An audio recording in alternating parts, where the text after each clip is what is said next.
Amanda Knox and Meredith Kircher, two young women whose lives collided in a quiet Italian city, became the center of a crime that shocked the world, a story filled with mystery, betrayal, and a twist that no one saw coming.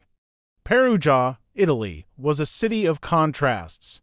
On the surface, it seemed like a place out of a dream, with its winding cobblestone streets, medieval architecture, and the gentle hum of life from cafes and university students. Tourists wandered through ancient piazzas, admiring centuries-old churches and the sweeping views from the hills. But beneath the charm, there were layers of mystery, rivalries, and secrets that locals rarely spoke of. To outsiders, Perugia appeared peaceful, almost idyllic, but those who lived there knew it could be unforgiving. Amanda Knox arrived in this city in the fall of 2007, a young American student with a scholarship to study abroad. She had grown up in Seattle, far from the sunlit hills and historic streets of Italy, and she carried with her both excitement and nervous anticipation. She dreamed of exploring a new culture, making friends, and immersing herself in an adventure that would shape her life. Amanda was eager, open, and full of hope, believing that she was stepping into a world where her curiosity and energy would be met with opportunity. The house she rented was picturesque, a small cottage tucked away on a quiet street near the university.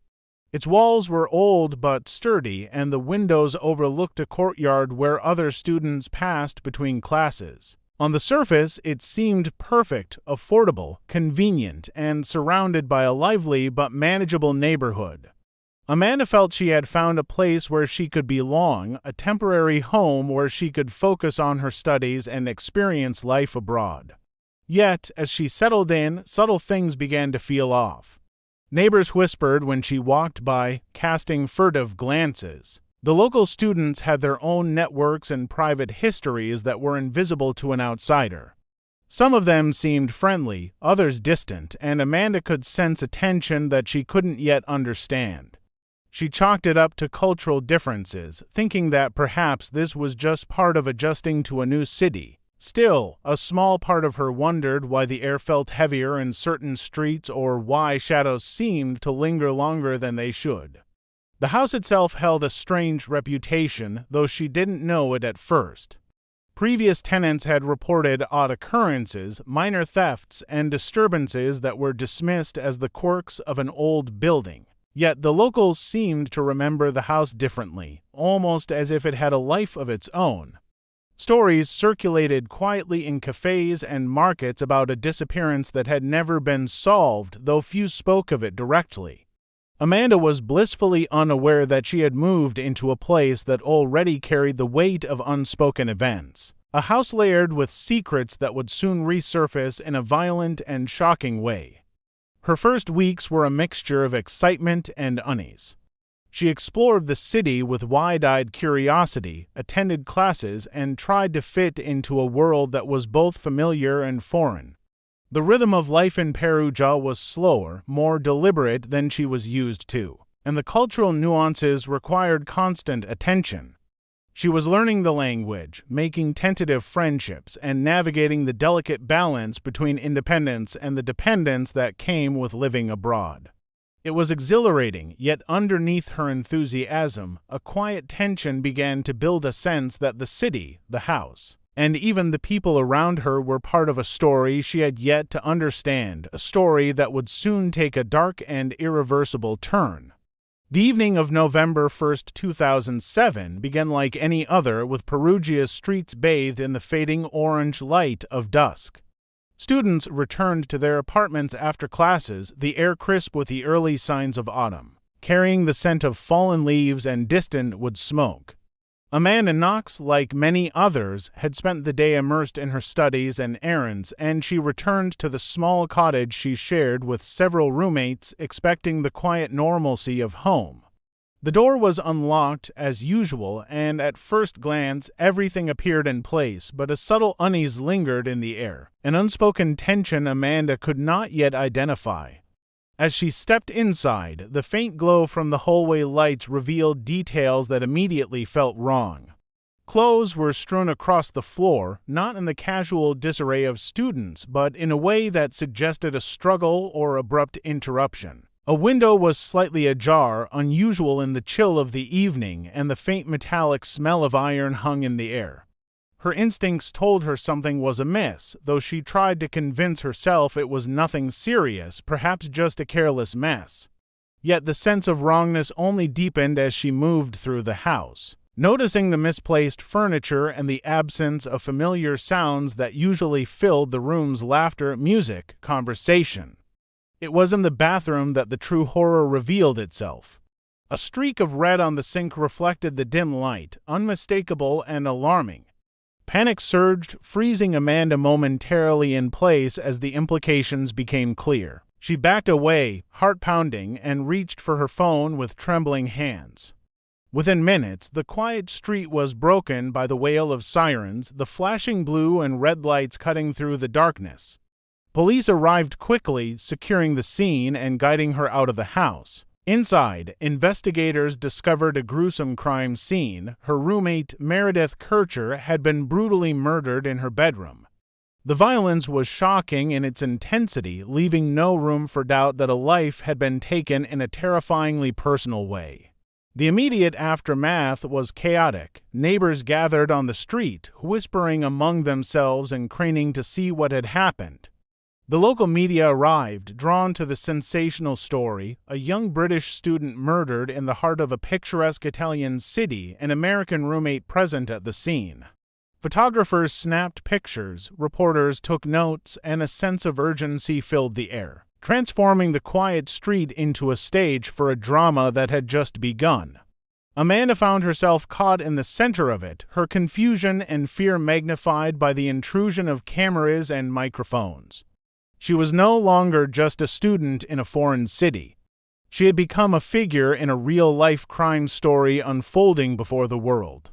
As the night wore on, investigators combed the house for evidence, documenting every detail, collecting samples, and taking photographs. Amanda watched from a distance, her mind struggling to comprehend the events. She realized that her life had changed in an instant. The ordinary world she had known, the study sessions, the walks through Perugia, the late-night conversations with friends had been replaced by suspicion, investigation, and the inescapable shadow of a brutal act. It was a night that would define the coming years, marking the beginning of a journey through fear, scrutiny, and uncertainty that she could never have anticipated when she first arrived in Perugia. The days after the murder were filled with confusion, fear, and relentless attention.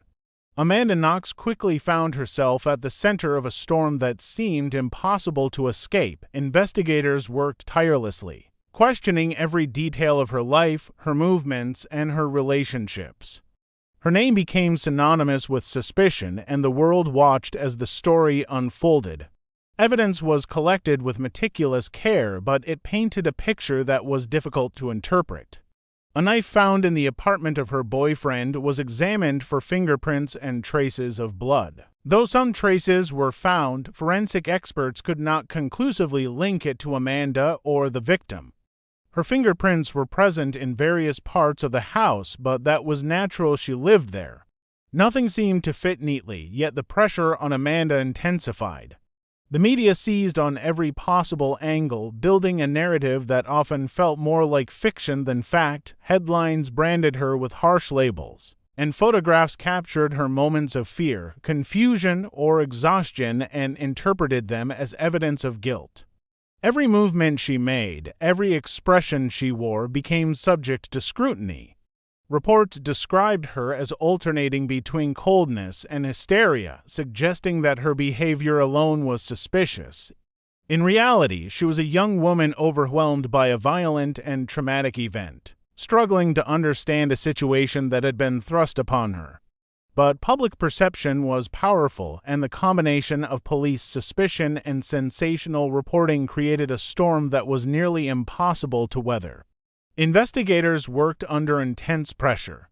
They faced the expectations of the local community, the Italian public, and an international audience. They were determined to find answers, but their focus on Amanda seemed disproportionate. In the eyes of the police, she was no longer merely a witness, she had become the perfect suspect. They scrutinized her actions, analyzed her statements, and examined every detail of her personal life. Friends and acquaintances were questioned repeatedly, their testimonies twisted to fit a narrative of conspiracy and deceit. Even the simplest inconsistencies in memory or timing were magnified, interpreted as proof of guilt rather than natural human error under stress. The city of Perugia itself seemed to respond to the event, its narrow streets and quiet corners taking on a new significance. Neighbors whispered, watched, and speculated. Rumors spread quickly, fueled by the media and the small-town networks that had always existed beneath the surface. Amanda felt isolated, as if the city itself had turned against her. Each day brought new challenges, interviews, interrogations, and the constant awareness that every action could be misinterpreted. Amid the chaos, there were hints of a larger story that remained obscured. Unexplored evidence, overlooked witnesses, and unexplained anomalies hinted that the truth was far more complicated than the authorities initially suggested. Yet, in the public eye, the story had already taken shape. Amanda Knox, the American student in a foreign city, became a symbol of mystery, suspicion, and fear.